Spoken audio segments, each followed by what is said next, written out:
औपनिवेशिक काल के दौरान लिखे गए भारत के इतिहास का प्रारंभ सिंधु घाटी सभ्यता से होता है। ये झूठ फैलाया गया कि जब इस सभ्यता का अंत हुआ तब आर्यों ने भारत पर आक्रमण किया और उन्होंने वेदों की रचना की। आधुनिक इतिहासकारों और पुरातत्वविदों का प्रतिपादन है कि हमारे पास 500 ईसा पूर्व से पहले का कोई भी सही कालानुक्रमिक इतिहास नहीं है। लेकिन वास्तव में पुरातात्विक, पुरातन खगोलीय और साहित्यिक साक्ष्यों पर आधारित उन्नत शोध से पता चलता है कि होलोसीन से लेकर भारत का निरंतर कालानुक्रमिक इतिहास है। हम भारतीय गर्व से इसको इतिहास कहते हैं। इतिहास शब्द इति, ह और आस के रूप में विभाजित होता है, जिसका अर्थ होता है कि ऐसा वस्तुतः हुआ था। वैदिक, उत्तर वैदिक ग्रंथ इतिहास और पुराण इतिहास को दर्ज करते हैं। आज इतिहास की परिभाषा वो है जो भारत में औपनिवेशिक इतिहासकारों द्वारा प्रस्तुत की गई थी, जिन्होंने बिना किसी सबूत के हमारी प्राचीनता पर संदेह किया। उससे बहुत पहले हमारे ऋषियों ने कालानुक्रमिक इतिहास और वंशावलियों को दर्ज किया ताकि भविष्य की पीढ़ियों को इसे सीखने से लाभ मिल सके। आइए हम वैज्ञानिक रूप से हमारे कालानुक्रमिक इतिहास की प्राचीनता का अन्वेषण करते हैं। ये कहना बहुत मुश्किल है कि भारतीय प्रायद्वीप में मानव जाति किस समय बसी थी, लेकिन इंडोनेशिया के सुमात्रा में स्थित टोबा ज्वालामुखी के विनाशकारी विस्फोट ने 75,000 साल पहले भारतीय भूभाग से मनुष्यों, वनस्पतियों और सभी जीवों का विनाश कर दिया था। टोबा के विनाशकारी विस्फोट ने पूरे भारत में लगभग 15 सेंटीमीटर मोटी राख की परत जमा कर दी थी। कुर्नूल जिले के ज्वालापुरम के पुरातात्विक स्थल में टोबा विस्फोट की घटना से पहले और बाद में मानव निवास का प्रमाण मिलता है। संभवतः कश्मीर और हिंदू कुश पर्वत की पहाड़ियों में रहने वाले कुछ ही लोग बच पाए होंगे। धीरे धीरे उत्तर पश्चिमी और उत्तर भारत उन बचे हुए लोगों के आवास स्थल बन गए। इस प्रकार सप्त सिंधु क्षेत्र और सरस्वती नदी वैदिक सभ्यता की जन्मस्थली बन गई।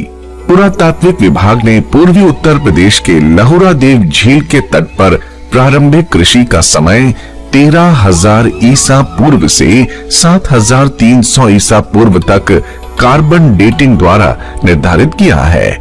खंबात की खाड़ी का ये प्राचीन शहर वास्तव में द्वारवती शहर था, जिसे 11,100 ईसा पूर्व के आसपास विश्वकर्मा द्वारा बनाया गया था, और ये शहर 9,400 से 9,300 ईसा पूर्व के आसपास समुद्र में समा गया। 10,200 ईसा पूर्व से 9,400 ईसा पूर्व तक मेल्ट वाटर पल्स 1B का समय था। इस द्वारवती शहर से प्राप्त एक प्राचीन लकड़ी के टुकड़े का समय 7,500 ईसा पूर्व निर्धारित किया गया है। तमिलनाडु में प्राचीन पूमपुहर शहर की जलमग्न संरचना 9,500 ईसा पूर्व के आसपास की है। हिसार में भिराना के पुरातात्विक स्थल को भी 7,570 ईसा पूर्व का माना गया है। पाकिस्तान के बोलन दर्रे के पास मेहरगढ़ के कृषि स्थल 7,000 ईसा पूर्व के हैं। हरियाणा के प्रसिद्ध राखी गढ़ी के कुछ अवशेष 6,500 ईसा पूर्व के हैं। पुरातत्व खगोलीय साक्ष्यों के आधार पर 14,500 ईसा पूर्व में ब्रह्मा का समय निर्धारित किया जा सकता है, क्योंकि 14,500 ईसा पूर्व के आसपास दक्षिणायन धनिष्ठा नक्षत्र में था। 1,000 साल बाद ऋषि विश्वामित्र ने 13,500 ईसा पूर्व के आसपास श्रवण नक्षत्र में दक्षिणायन को देखा था, जैसा कि महाभारत में वर्णित है। इस घटना को विषुव का अयन चलन या प्रीसेशन कहा जाता है। लगभग 26,000 वर्षों के चक्र में पृथ्वी के अक्ष के घूर्णन के अभिविन्यास में क्रमिक बदलाव को विषुव का अयन चलन कहा जाता है, क्योंकि विषुव के साथ सूर्य की वार्षिक गति के विपरीत निर्धारित सितारों के सापेक्ष ग्रहण के साथ साथ विषुव पश्चिम की ओर बढ़ता है। इस प्रकार विषुव या संक्रांति 960 वर्षों में पश्चिम की ओर एक नक्षत्र अर्थात 13.2 डिग्री को पार कर जाती है। वैदिक साहित्य में कई संदर्भ मृगशिरा से रोहिणी नक्षत्र में उत्तरायण के अयन चरण का संकेत देते हैं। प्रजापति दक्ष और उनकी 27 बेटियों की वैदिक कथा स्पष्ट रूप से 28 नक्षत्रों की मृगशिरा आदि सूची को इंगित करती है, जो 11,200 ईसा पूर्व के आसपास वैवस्वत मनवंतर की शुरुआत के साथ मेल खाती है। उत्तरायण मृगशिरा नक्षत्र में 11,200 से 10,200 ईसा पूर्व के आसपास था और रोहिणी नक्षत्र में 10,200 से 9,200 ईसा पूर्व के आसपास था। उत्तरायण 9,200 से 8,200 ईसा पूर्व के आसपास कृतिका नक्षत्र में था। अथर्ववेद के नक्षत्र सूत्र को 9,200 से 9,000 ईसा पूर्व के आसपास पुनः संकलित किया गया था और नक्षत्रों की सूची को कृतिका नक्षत्र से पुनः प्रारंभ किया गया।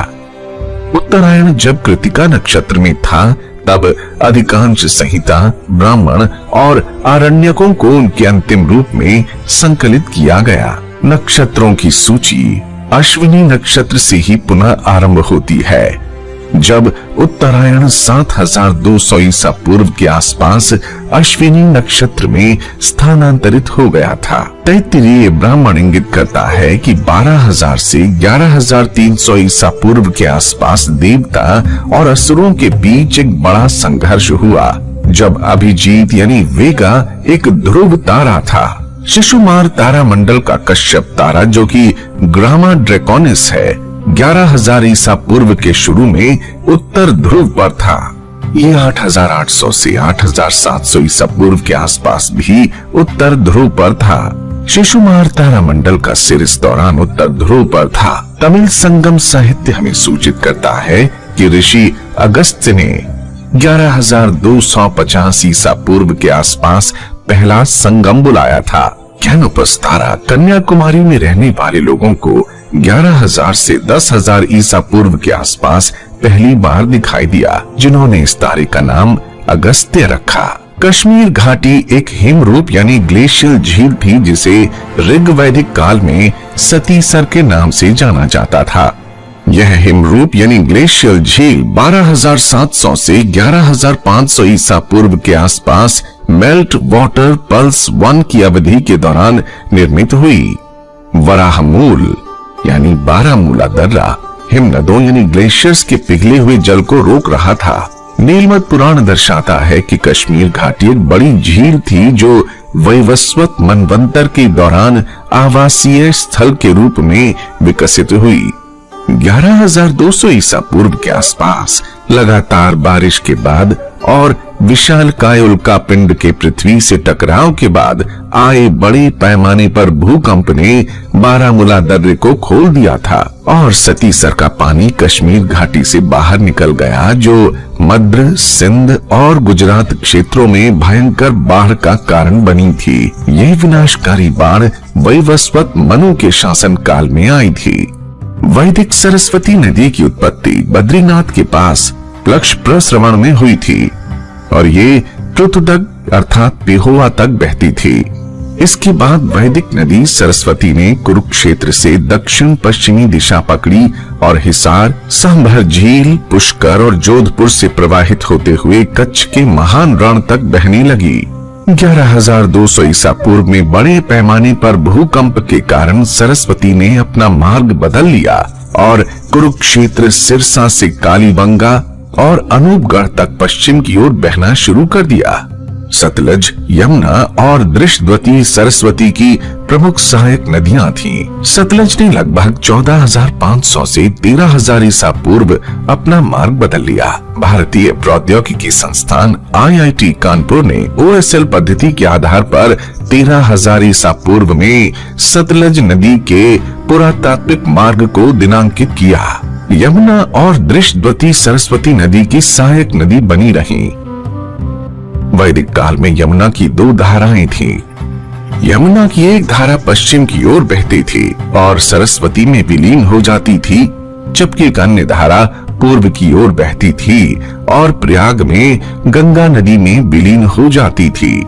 सीमांत रूप से यमुना की वाय-वन पुरातात्विक धारा, जो कि सरस्वती की एक सहायक नदी थी, ने 11,200 ईसा पूर्व के आसपास अपनी दिशा बदल दी थी। ऐसा प्रतीत होता है कि यमुना में सरस्वती सत्र के अवभृत अनुष्ठान को सरस्वती और यमुना के विलुप्त संगम के स्मरण के लिए प्रस्तुत किया गया होगा। समुद्र शास्त्रीय अध्ययनों के अनुसार लगभग 10,000 से 9,500 वर्ष पहले 500 वर्षों में समुद्र का स्तर अचानक 28 मीटर बढ़ गया था। 10,000 से 9,500 ईसा पूर्व के इस त्वरित समुद्र स्तर को मेल्ट वाटर पल्स 1B का नाम दिया गया है।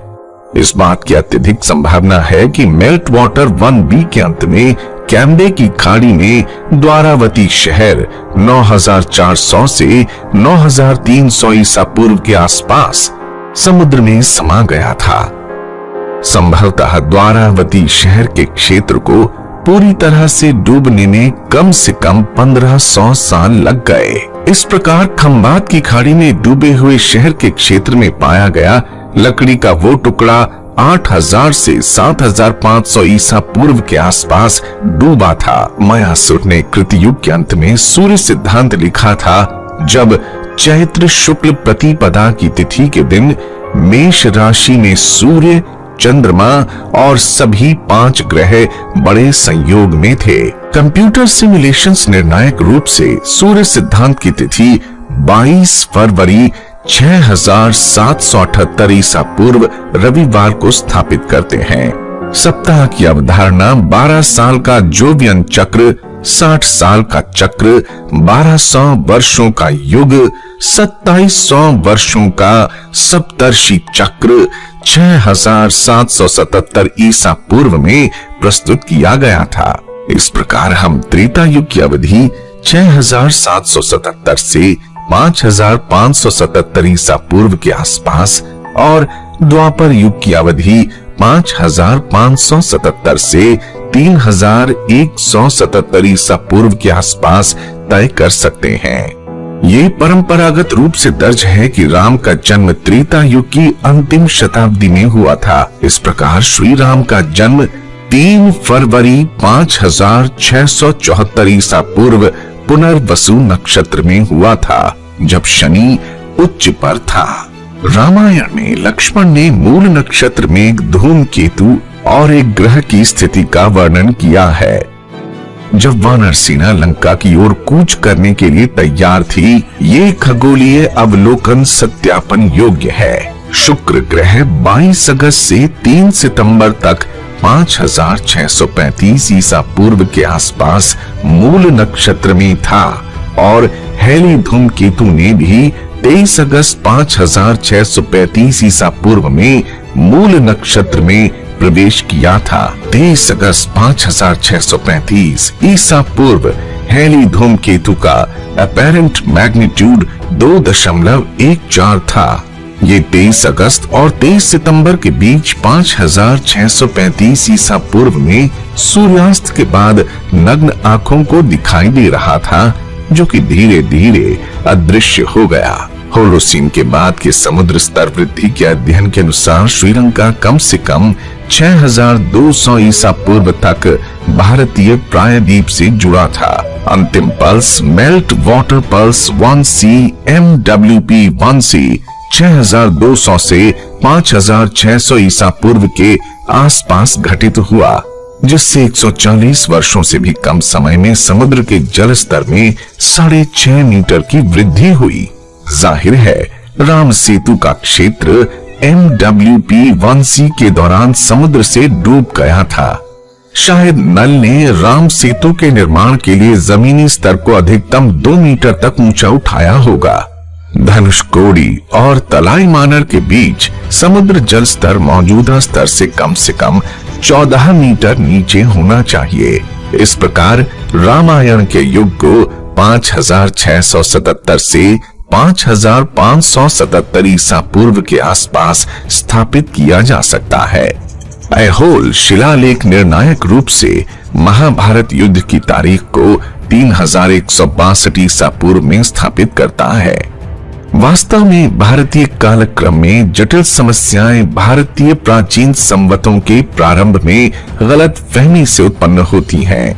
कुर्तकोटी ताम्रपत्र उत्तरी कर्नाटक में शक संवत 530 में अर्थात 9 मई 53 ईसा पूर्व में हुए संपूर्ण सूर्य ग्रहण को संदर्भित करता है, जो निर्णायक रूप से स्थापित करता है कि शक संवत 583 ईसा पूर्व में शुरू हुआ था और शकांत संवत 78 ईस्वी में शुरू हुआ था। इतिहासकारों ने गलती से इन दो संवतों को मिला दिया, जिसके कारण 660 वर्षों की कालानुक्रमिक त्रुटि हुई।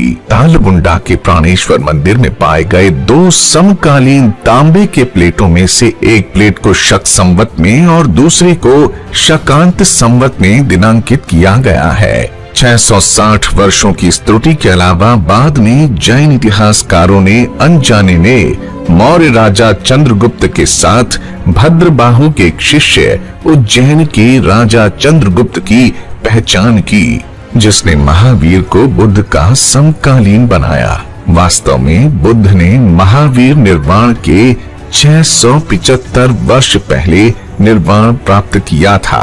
पुराणों और बर्मा के शिलालेखों से स्पष्ट है कि बुद्ध ने 1864 ईसा पूर्व में निर्वाण प्राप्त किया था। लुम्बिनी में हाल की खुदाई और लुम्बिनी में बौद्ध तीर्थ स्थल के केंद्र में स्थित खंदक यानी ट्रेंच C5 से एकत्र किए गए रेडियो कार्बन के नमूने भी 1681 ईसा पूर्व की प्रारंभिक तिथि को दर्शाते हैं। इस प्रकार शक संवत और शकांत संवत के दो अलग अलग इपॉक्स को एक मानने के कारण और भद्रबाहु के शिष्य चंद्रगुप्त की गलत पहचान के कारण बुद्ध निर्वाण की तिथि में 1380 वर्षों की कालानुक्रमिक त्रुटि आ गई है। वस्तुतः बुद्ध निर्वाण 1864 ईसा पूर्व में हुआ था, जो कि 6ठी शताब्दी ईसा पूर्व में आदि शंकराचार्य की पारंपरिक तिथि को सही ठहराती है। वेद वीर आर्य द्वारा किए गए संपूर्ण शोध कार्य को दो पुस्तकों में प्रस्तुत किया गया है। The chronology of India from Manu to Mahabharata, the chronology of India from Mahabharata to medieval era. चूंकि बुद्ध निर्वाण की तिथि में परिवर्तन पूरे विश्व काल क्रम को प्रभावित करता है, इसलिए the origin of the Christian era fact of fiction नामक तीसरी पुस्तक में पश्चिमी कालक्रम के मानकों पर चर्चा की गई है। वास्तव में यूरोपीय ईसाई विद्वानों ने स्वतंत्र रूप से बिना कोई प्रमाण प्रस्तुत किए 1 ईस्वी को ईसा मसीह के जन्म वर्ष के रूप में मान लिया। इसलिए इस पुस्तक में प्रमाणित किया गया है कि ईसाई संवत विश्व काल क्रम के मानक के रूप में स्थापित करने योग्य नहीं है।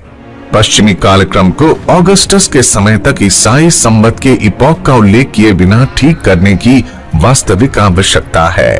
बेबीलोन में प्राप्त वीनस टैबलेट स्वतंत्र रूप से खगोलीय साक्ष्य प्रस्तुत करता है, लेकिन दुर्भाग्य से विश्व इतिहासकार वीनस टैबलेट की सटीक तारीख को निर्धारित करने में पूर्ण रूप से विफल रहे।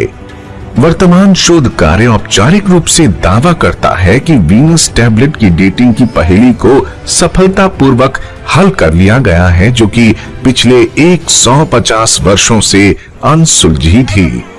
इस प्रकार 3 पुस्तकों में प्रस्तुत शोध कार्य न केवल भारत की कालानुक्रमिक समस्याओं का बल्कि विश्व काल क्रम का भी संपूर्ण समाधान प्रदान करता है। वास्तव में प्राचीन भारतीय साहित्य के पुरातन खगोलीय डेटा और खंबात की खाड़ी में द्वारावती के समुद्री पुरातात्विक स्थल निर्णायक रूप से ये इंगित करते हैं कि भारत में ऋषि ब्रह्मा और उनके पुत्र स्वयंभू मनु के समय से पिछले 16,500 वर्षों से एक सतत कालानुक्रमिक इतिहास है। प्राचीन भारतीय ऐतिहासिक परंपरा ने श्रम साध्य रूप से वंशावली कालक्रम को संरक्षित किया। लेकिन भारतीय कैलेंडर में समय समय पर बदलाव के कारण ऐतिहासिक कालक्रम कहीं भटक गया था। यह शोध वैज्ञानिक रूप से भारत के कालक्रम को मायासुर के सूर्य सिद्धांत और कृत युगांत के काल को 6778 ईसा पूर्व में शीट एंकर के रूप में फिर से स्थापित करता है। आश्चर्यजनक रूप से हमारी मातृभूमि एकमात्र सबसे प्राचीन निरंतर सभ्यता है जिसकी उत्पत्ति 14,500 ईसा पूर्व में हुई थी। आइए हम अपने गौरवशाली अतीत को पुनः जाने और पहचाने, क्योंकि एक राष्ट्र जो अपने इतिहास से विमुख हो जाता है वो इतिहास नहीं बना सकता।